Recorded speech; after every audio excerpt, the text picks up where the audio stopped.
As the bulk of Europe trembled towards a wider war in the winter of 1939, Adolf Hitler's gaze was strangely fixed elsewhere. His eyes had been drawn to a remote outpost over 120 miles north of the Arctic Circle, Narvik, Norway.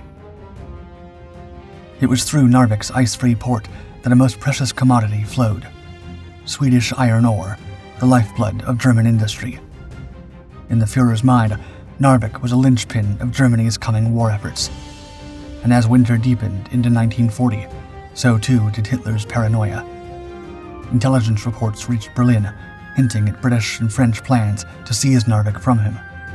It wasn't long before, in Hitler's mind, these rumors morphed into a fully-fledged and imminent Allied invasion plan.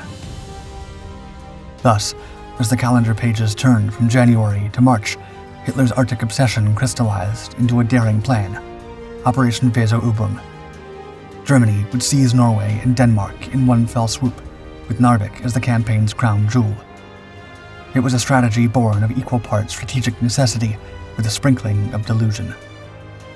As dawn broke on April 9, 1940, Narvik slumbered, oblivious to the momentous events about to unfold. Yet, even as the first rays of sunlight glinted off the fjord's icy waters, German warships were steaming toward Narvik's harbor. Troops stood ready on their decks, poised to leap into action. But these soldiers, tasked with executing one of the war's boldest early operations, carried with them an unusual piece of intelligence, one that would have seemed absurd for a military invasion if it wasn't about to work spectacularly. The year was 1939. As World War II loomed, Scandinavia's strategic importance came into sharp focus. The British Admiralty eyed the region as a potential battleground, particularly due to Germany's reliance on Swedish iron ore shipped through the Norwegian port of Narvik. Control of Norway's coast could tighten a naval blockade against the Third Reich. The outbreak of the Winter War between the Soviet Union and Finland in November 1939 shifted the strategic landscape.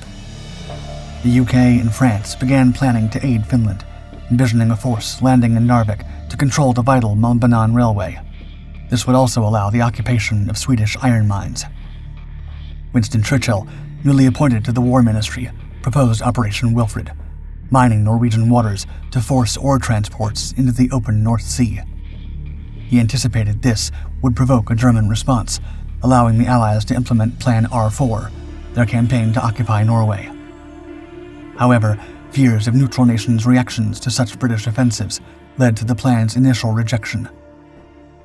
The Germans, on the other hand, had more resolve. In October 1939, Grand Admiral Erich Raeder and Hitler discussed the threat of Allied bases in Norway. The Kriegsmarine saw Norway as an essential platform for submarine operations. A preemptive German seizure, Raeder reasoned, would be prudent. Hitler, dreaming of Scandinavians' iron ore and strategic ports, sided with his Grand Admiral. As the winter of 1939 approached, the Nazi war machine turned its predatory gaze to the icy north.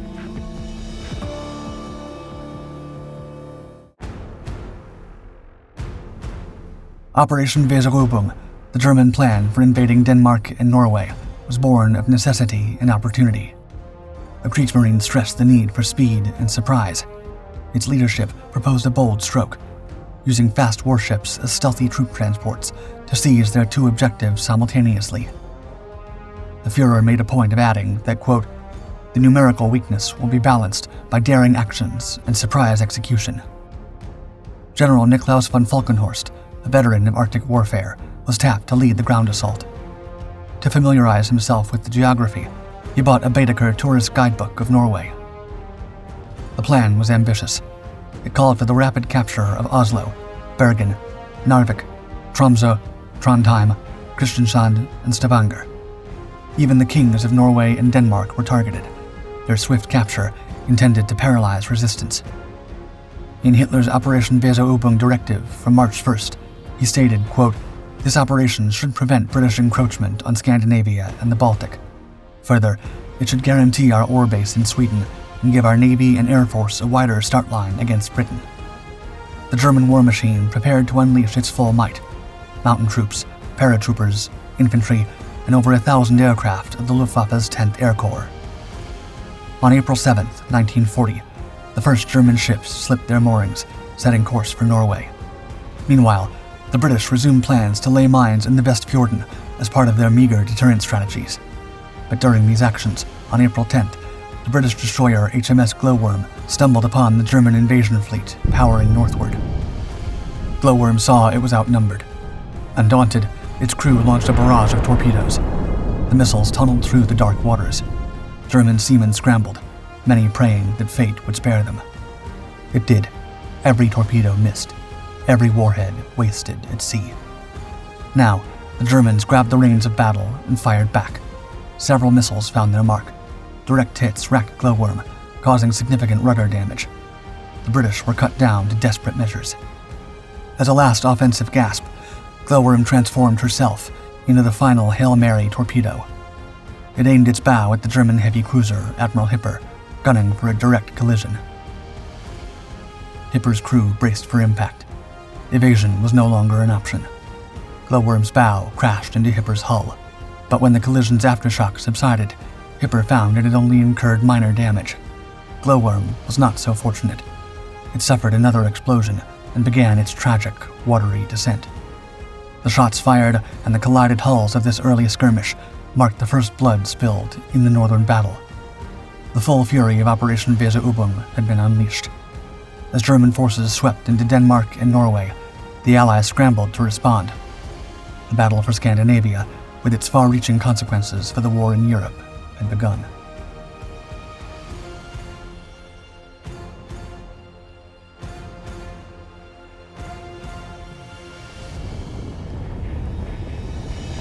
In the pre-dawn hours of April 9th, 1940, an ominous drone filled the skies over Denmark.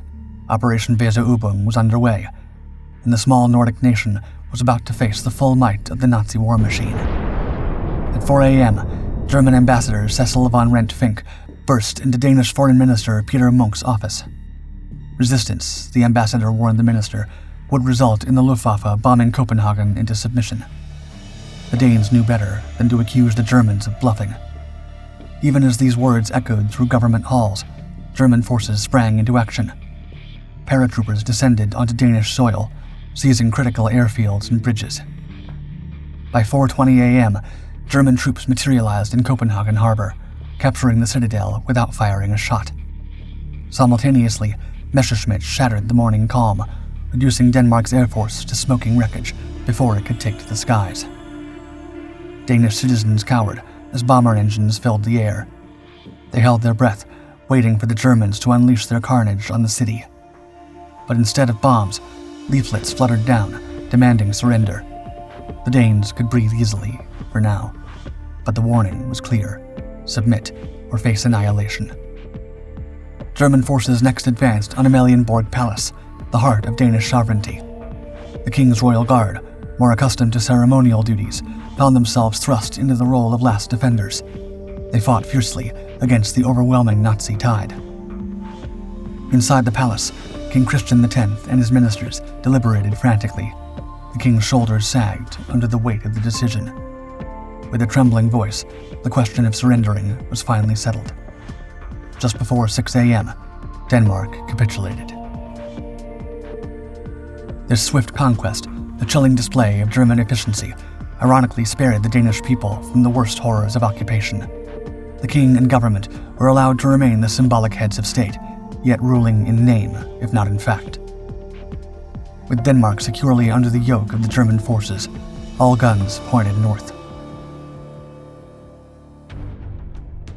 Germany's ambitions for control of the North Atlantic and its lifeline of Swedish iron ore made Norway its next target.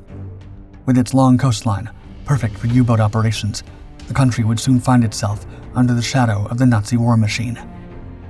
Meanwhile, the cardinal port of Narvik was poised at the center of Operation Weserübung Nord. From their headquarters at the Hotel Esplanade in Hamburg, German commanders coordinated an ambitious invasion. The 21st Army Corps, led by General Niklaus von Falkenhorst, was dispatched. A fleet of warships consisting of 2 battleships, 10 destroyers, 4 minesweepers, as well as heavy and light cruisers, together carried 6 divisions of troops, including elite mountain infantry and paratroopers. The Kriegsmarine battlecruisers Scharnhorst and Gneisenau, their guns primed for action, sliced through the icy Norwegian waters toward Narvik. Simultaneously, a flotilla of destroyers and cruisers, laden with lethal payloads, surged towards Bergen, Trondheim, Oslo, and beyond. As the Kriegsmarine advanced, the Arctic sky above erupted with the deafening roar of Luftwaffe squadrons swarming overhead, their pilots itching to unleash hellfire upon any force daring to impede Operation Weserübung. As dawn broke, the vanguard of the German invasion force, spearheaded by the formidable Schwere Kreuzer brazenly steamed into the Oslo fjord's narrow confines. Little did they know, they were sailing into the jaws of a long-dormant beast, the Oscarsborg fortress. Suddenly, the tranquil fjord exploded into a maelstrom of fire and steel. The fortress's antiquated guns, Moses and Aaron, thundered to life after decades of silence. Their mammoth shells screamed across the water, finding their mark with uncanny precision. Blücher's armored hide buckled under the onslaught. From concealed underwater batteries, a salvo of Whitehead torpedoes surged toward the stricken cruiser. The ensuing detonations ripped through Blücher's hull, igniting ammunition magazines and fuel tanks in a cataclysmic chain reaction. Flames engulfed the once proud warship as she listed heavily to port, her crew scrambling for survival in the frigid waters. As Blücher succumbed to her wounds, nearly 1,000 souls were dragged from its stricken metal embrace into the abyss. This act of defiance threw a wrench into the Wehrmacht's meticulously planned blitzkrieg, buying precious time for the Norwegian government to evacuate and rally their forces. With such little time afforded them, the Norwegian royal family, members of parliament, and the treasury made for a daring escape. They would sit out the rest of the war from London, allowing the Norwegian people the satisfaction of knowing their royal family had not been captured, and therefore that their country never officially surrendered. Further north, the battle for Narvik was ramping up by April 10th. As 10 German destroyers advanced toward the port, they caught 2 of Norway's armored coastal defense ships, Norge and Eidsvold, off guard. There were brief calls to surrender. The Norwegian ships remained defiantly silent. The Germans fired their torpedoes and battered them both. Frigid water poured through the hulls, and blasts of fire and smoke sent the seamen into a terrified panic. 175 Norwegian troops would never be returning home. Hours later, the First Battle of Narvik was well underway. 5 Royal Navy destroyers clashed fiercely with the German destroyers. Projectiles tore through hulls, sending plumes of dark smoke over the choppy waters. The engagement was brutal. Both sides lost 2 destroyers amid the storm of combat. When the smoke cleared and the volley of gunfire quieted down, it was the Germans who took the town that day, but Narvik's fate would still waver. The cities of Bergen, Stavanger, Trondheim, and Narvik had all fallen within 24 hours. Bombers ravaged towns and harbors, sowing terror from the skies. The Norwegian resistance, outgunned and outmatched, was facing the possibility of inevitable defeat. But they weren't ready to lay down arms just yet. And for good reason, because soon after, the Allied forces achieved a remarkable counter-victory in Narvik. It would be the first tactical defeat of the Wehrmacht in World War II. Sadly for the Allies, it would be short-lived. On April 13th, the British were intensifying their assault in the waters surrounding the port. The battleship HMS Warspite, supported by a flotilla of destroyers, launched a decisive attack on the German fleet. Among them, 8 German destroyers had been trapped due to fuel shortages, leaving the desperate sailors vulnerable to the British onslaught. The attack on the stranded destroyers was merciless. All 8 of the Kriegsmarine's precious vessels were sunk into the icy waters of the Ofotfjord. Undeterred, the German war machine pressed on. Due to a lack of logistic organization, the Allies were compelled to abandon their positions, and Narvik fell once more under German occupation. Control of Narvik would change hands several more times after these initial battles. On May 28th, Allied and Norwegian forces pushed the Germans out of the town, but deteriorating European conditions caused Allied supply shortages and forced them to withdraw once more. By June 9th, the Germans had recaptured Narvik, now deserted and devastated by Luftwaffe bombardments. The next day, on June 10th, 1940, the Norwegian army capitulated. Had the Nazis won the war, the story of this campaign would be told in a different light from that which illuminates our history today. But directly after the war, questions of unprovoked aggression, preemptive strikes, and war crimes still demanded clarification from the juries of peacetime.